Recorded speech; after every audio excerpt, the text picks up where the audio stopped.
Riding the tube is an art form. They are weapons of mass passive-aggressive aggression. Maybe I have been in London a little bit too long because I'm already annoyed by this. Gets me going. British culture is queuing, you're not queuing, get to the back. But if no one tells you, how are you meant to know? So that's what this video is.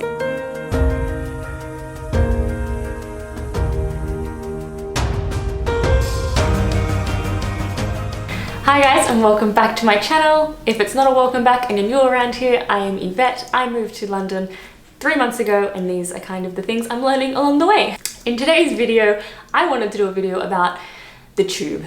Because the tube, one of my favourite things about London, but also there's a lot of unsaid and unspoken rules that you have to know for the tube. But if no one tells you, how are you meant to know? So that's what this video is me telling you what the rules are so that if you're coming to London, whether for a holiday or to move, you don't break them and annoy some British people like I have definitely done. These are the 12 unwritten rules of riding the tube around London. Number 1, move down the carriage. This one bothers me personally because the tube is quite busy. London's a big city. People don't move down the carriageway, they'll just jump on and stand in the doorway. But like, what are you doing? Like, move down. Like, I can't get on because you're standing in the door. So maybe I have been in London a little bit too long because I'm already annoyed by this. But yeah, so what you should do is get on the train and move as far in as possible to allow most people to get into the train. This is particularly important during peak hour. Rule number 2, this should go without saying, but I have seen it not happen. If there's a pregnant woman, injured person, old person, give your seat up for them. I see a lot of women who like stand there like kind of looking around waiting for someone to offer them a seat and it just doesn't happen. Everyone's kind of in their own world reading books on their phone or whatever, but if you do see someone who is disadvantaged in some way, give them your seat. I shouldn't have to tell you that. Give them your seat. Rule number 3 is don't fall asleep on the tube, and if you are going to fall asleep on the tube, have the decency to lean on the glass. I don't suffer from this, but I know Daniel does. There's something about the rocking of the tube and the warmth, because it's not air conditioning, that puts you to sleep sometimes. And particularly if you're on your way to or from work, I can see how it would happen. I don't condone it, but I can see how it would happen. And there's nothing worse in this world than someone falling asleep on your shoulder because you just have to sit there and awkwardly not do anything, because like, what are you gonna do? And if I would be even more mortified if I was the one falling asleep than if someone slept on me. Think you're about to fall asleep, lean on the glass or lean behind you, just do not lean to the side. And if you see someone across from you with someone asleep on them, nod in sympathy at them and so they know they're not alone and that you're also awkward for them. Number 4, don't eat on the tube. Definitely don't eat on the tube before 11 AM. I think there's a little bit of leniency towards snack food or on the way home, in case you've had a long day and you haven't eaten, but don't be walking on there with a curry or some hot chips. It's not, like I've mentioned, it's not air conditioned, it's hot, it stinks from everyone's BO. No one needs that mixing with curry or food smells, it's just disgusting. And definitely don't be eating that on there, like, I cannot think of a worse place to try and eat food. Number 5, allow people to get off before you get on. 9 out of 10 times London is good at this, sometimes tourists aren't. Gets me going. Sometimes in peak hour you line up and you stand to the side and everyone gets off, and then once everyone's off there is enough room for you to get on, and this is how we work in a civilized society. However, sometimes in peak hour you don't get on the train because it's too packed, so you just wait for the next one, so you stand back. And then sometimes people think it's okay to stand in front of you to get on the train even though you've already been waiting there for the last train. And I just can't, like, I'm standing behind to be nice and cordial and polite, not an opportunity for you to jump in front of me. Also, this is queuing. British culture is queuing, you're not queuing, get to the back.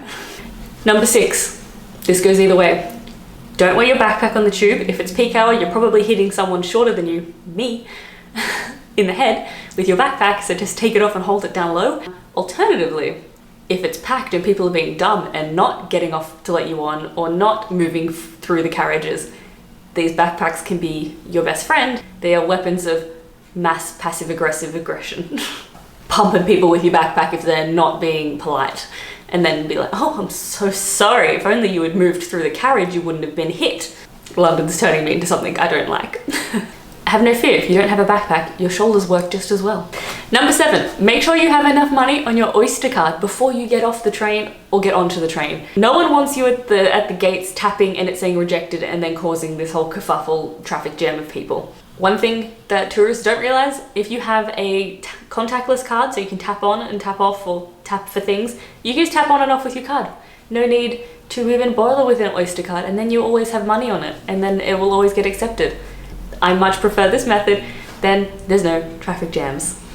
Also no anxiety, because I never know how much is on my card. Number 8 is that there is no feet on seats, ever. Asterisk, unless you're super hungover and no one's around. Then you just get through what you need to do to get through.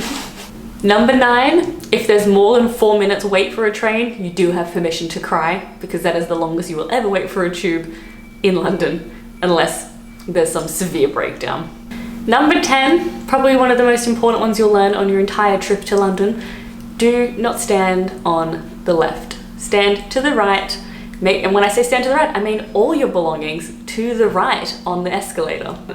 It goes without saying, you queue on the right to get up the escalator, and the left is for the fast people who are running late, have somewhere to be, who want to walk up the escalator. So don't stand there talking to someone next to them, blocking it. And if you do, don't be surprised when you get pushed down the escalator by an angry Londoner, because that'll happen. Number 11, don't make eye contact with people. You'll notice on peak hour, everyone is so squished in together and people still will not be making eye contact with each other. That is the British way. That's what makes Britain great. Severe antisocialness. Everyone's trying their best to be polite and ignore the fact that you're all squished in like study.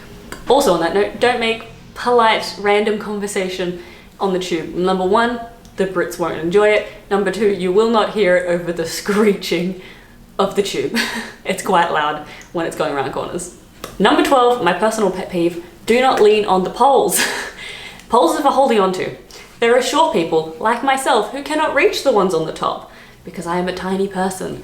So I need the poles to hold on to, and when you lean on it with your entire back, you take up about 6 people's worth of hand space. And if you accidentally bump someone's hand on the pole, you quickly look away awkward and pretend like nothing happened and hope for the best. And then you gently pull out your hand sanitizer and sanitize everything you own. Those are my 12 unspoken rules for riding the tube that I have learnt from my time in London. Tell me in the comments below if you agree, or if there's some other rules that I've missed, because there are so many, because riding the tube is an art form that cannot be dismissed. And definitely share this with anyone you know traveling to London, because I don't want to see any more tourists with their luggage on the left of the escalator, or putting their luggage down the carriage and then going to go sit, or traveling at peak hour, or anyone sitting down to decide to eat a roast dinner on the tube. If you like this video, give it a thumbs up. Remember to hit subscribe so I can see you next time when I post my next video about my observations of London life. Thanks for watching, bye.